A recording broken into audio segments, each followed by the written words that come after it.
Good evening and salutations, my G fans. The scene with Cyrus going to hell has to be my favorite throughout this whole episode because when he gets there, he's like, "What's going on? I don't belong here." And I'm just like, "Really, bro? Really? You sure you don't belong here?" And the one thing a couple. But the one thing that I can sit there and think that I always find very funny about people who quote unquote try to find religion in their older years, it's like that's not gonna stop you. You know what I'm saying? Like the stuff that you've done, all that stuff matters. So just because you found religion out of nowhere, that when the day comes that there's still a good chance you're gonna be probably going down there.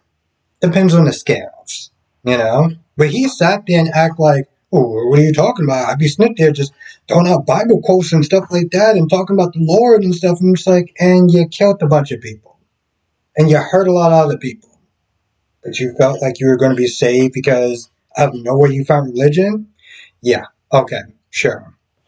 So this whole time, you got him and Laura being like his judge or whatever.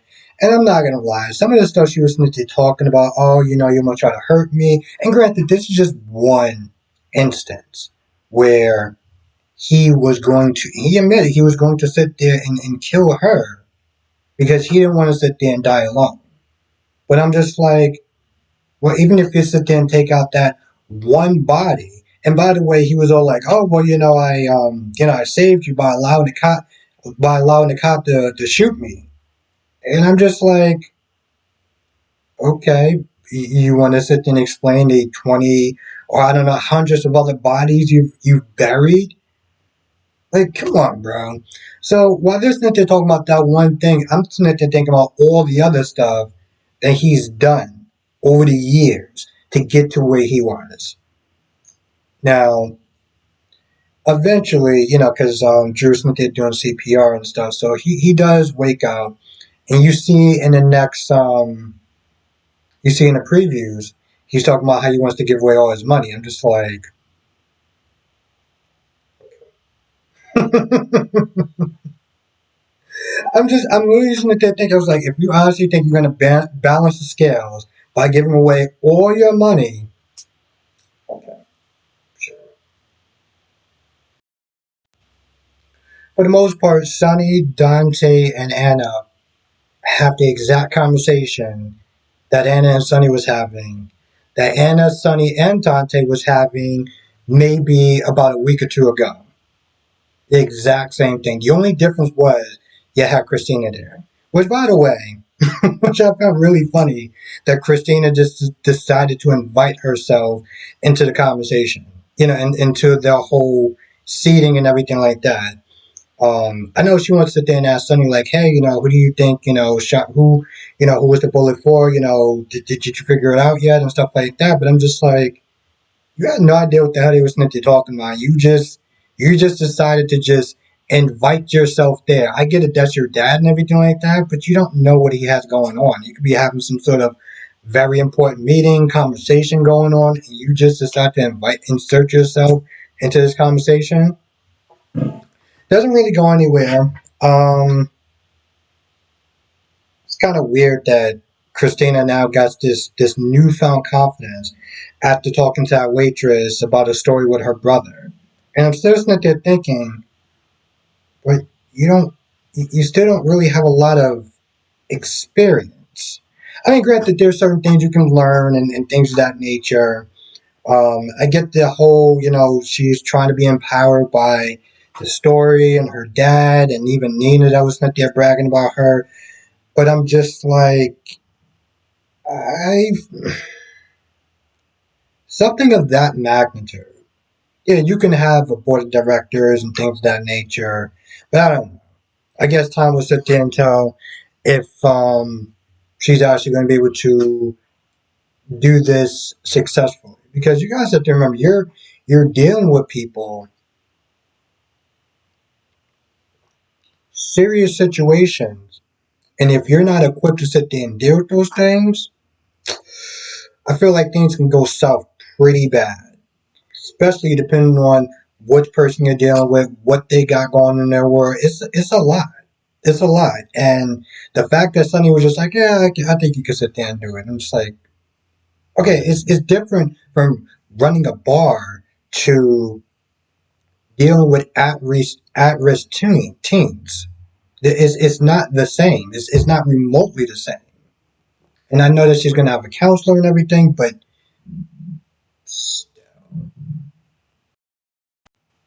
does anyone find this cute that Molly keeps Nitya talking to the stuffed animal and talking about his name and everything like that? Because I ain't found that cute since day one. I found it to be pretty stupid and cringe.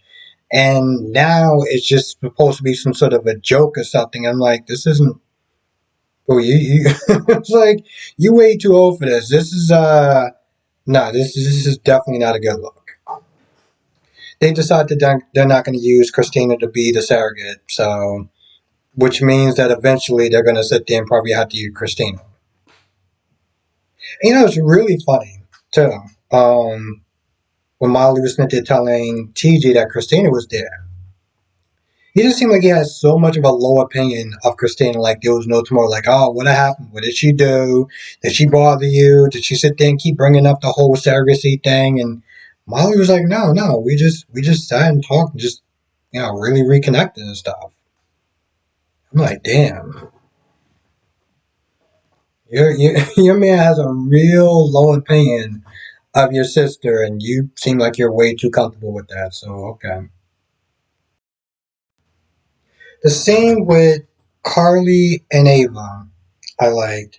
Carly knew that there was something off with Ava between the fact that Sunny and Ava weren't actually fighting.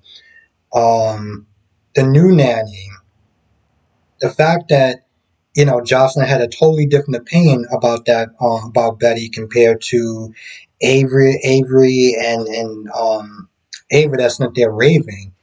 She knew that there was something. And she wanted to really sit there and ask a lot of questions like, what's going on? Like, this is really bad. You just now coming over out of nowhere. What's going on? And Ava tried to, she was like, I don't feel like being interrogated, whatever. So she was going to take Avery and just leave. Carly was like, all right, yeah, you can do that. I'm going to tell Sonny that. And I'm pretty sure he's not going to be happy about it.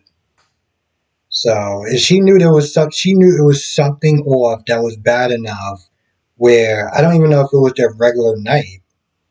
And she knew it was something bad enough where Avery was safer being at her place than with the nanny and her.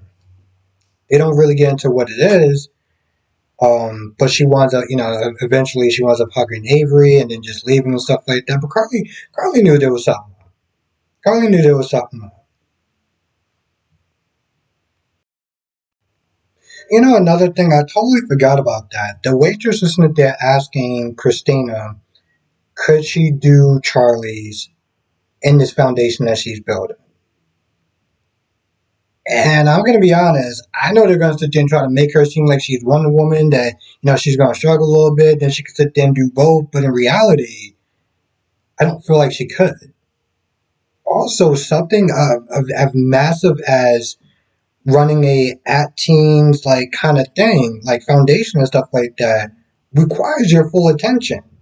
And it's one of those things where it's like you can either do both of them half-ass, or you can do one of them very well.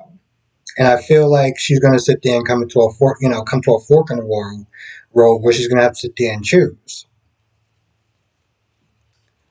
So yeah, I don't think that she's going to be able to do both. I wonder what Phyllis is going to do. I mean, granted, we haven't seen this chick in like so long. Even though I sit there and say Phyllis, like people might remember who she is, but you know. And Alexis told Gregory it's only a matter of time before his family and other friends or whatever is going to start to see that he has ALS. She tried to cover for him with Tracy because Tracy called him. Tracy was like, "What's going on?" Um, Gregory was like, listen, I'll tell him soon. I'll tell him when I'm ready and stuff. But Alexis like, you have to make sure that you don't keep pausing on this because your body's there failing you, and it's going to get to a point. And also, she was like, the fact that Finn is a doctor and Chase is a detective, they're going to figure it out sooner or later. The fact that they actually haven't figured it out yet is somewhat laughable when you stop to think about it. But yeah. Also, I did my live stream yesterday. If you were there for it, and I was listening to talking about how Gregory is such wasted potential. Because towards the end, it was like, yeah, I really enjoy our friendship and stuff like that. I cherish it and stuff. And I'm just like, yeah, friendship, because that's literally the only thing that wound up happening between those two. When you stop and think about it, I'm pretty sure this dude was brought in to be her love interest. I don't know what happened with the last guy, Neil, and before that, you had Julian Jerome.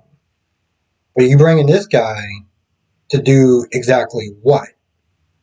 So the fact that he was like, "Oh, I really enjoy our friendship," is like, I guess they just stopped giving. I guess they just stopped giving Alexis love interest at this point. They just totally stopped with that. I don't know if that was her choice. I have no idea what's going on.